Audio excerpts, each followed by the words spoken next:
City কর্পোরেশনের ছেটানো ওষুধে মরেনি একটিও মশা।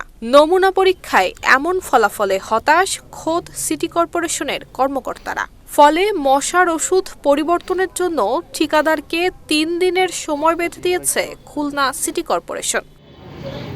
সকালে খুলনার পাওয়ার হাউস মোড় সংলগ্ন খুলনা সিটি কর্পোরেশনের গ্যারেজে ওষুধের নমুনা পরীক্ষা হয়। এ সময় ৫ লিটার ডিজেলের মধ্যে ৩৫০ মিলিগ্রাম ওষুধ স্প্রে করা হলে একটি মশাও সেখানে মরেনি। ওষুধে কমপক্ষে ৮০ ভাগ মশা মরলে সেটাকে কার্যকর বলে ধরে নেওয়া হয়, আর এতেই বাতিল করা হয়েছে সেই ওষুধ।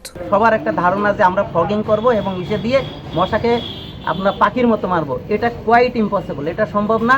আমাদের প্রথম যে কাজটা করতে হবে সোর্স রিডাকশন, অর্থাৎ যেখানে মশা জন্মায়, যেমন আমরা ড্রেনের ভিতরে ময়লা ফেলি, ড্রেনের আমাদের যে ছোট ছিদ্র আছে সেটার ভিতরেও আমরা ময়লা ফেলি। যখন ওয়াটারটা স্ট্যাগনেন্ট মানে বদ্ধ হয়ে যাবে তখন কিন্তু ওই পুরো লাইফ সাইকেলটা শুরু হয়ে যাবে।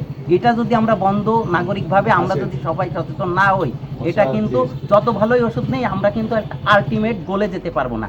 আমাদের উদ্দেশ্য থাকবে আমরা সবাই মিলে, আমাদের যারা সাংবাদিক ভাইরা রয়েছেন আসেন আমরা মিলে সবাই সচেতন হই এবং আমরা এই যেভাবে সুন্দর করে টেস্ট করছি ভালো ওষুধ ব্যবহার করি।